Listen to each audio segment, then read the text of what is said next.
Today, November 5th, Dr. Dana Siluk is going to read his poem called Branches. Right. I wrote the poem in 2006, about 6 years ago, or 6.5 years ago, and I just kind of finished it now. It's been a long time sitting around. Branches. There is something that bothers my neighbor, that irritates her, makes her skin crawl, that creates a humming stammer in her voice, and even makes gaps, silent ones, as she talks. To my wife about the heap of trash across the street. Her kind of role is another thing indeed, where she doesn't let one idea stand too long without her spinning it dry, not even 1 minute's rest, lest she lose her focus, be tongue-tied, and God forbid that. We are talking about last week's branches, which is what is lying on top of the heap, kind of.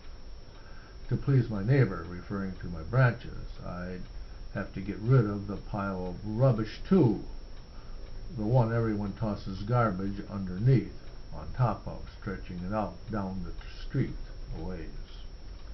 My wife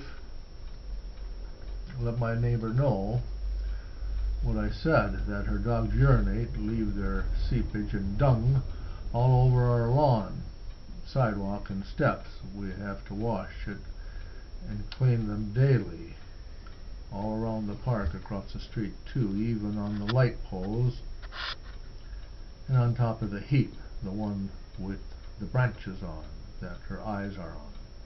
Oh, she watches her 5 dogs all right, when you're looking.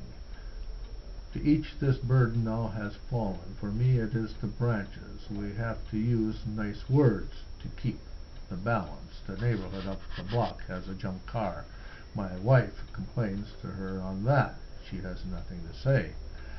Oh, just another kind of neighborly game for sure. One to each his own. It adds up to a little more. She is all for the neighbor's heap, but not my branches. Those branches lie upon the heap, and for her messy dogs, well, she says that's another story. She will never understand my branches, nor I her dogs, and the neighbor's heap across the street, nor the car that has sat vacant for several years.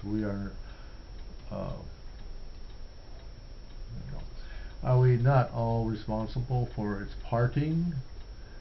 If I could put an idea in her head, should we not all work this out together to rid one whole neighborhood of branches, messy dogs, heaps of dirt, loafing cars, making for a clean and better neighborhood?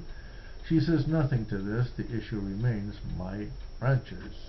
Before I hired the branch cutter, I asked him, please take the branches with you when done. As you can well guess, he never did. He also is a neighbor who lives nearby, and I assure you he has his little heap outside on the street too.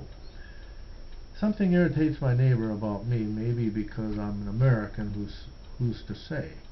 She won't ever tell me, not the truth anyhow. My wife and I, whom she gives offense to, she moves with slyness, it seems. Like a jack-in-a-box, she pops up and out.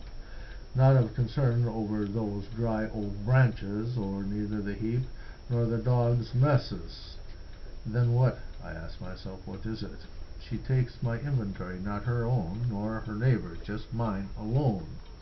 Perhaps if she had more to do in her life, she'd not be so busy trying to take care of mine.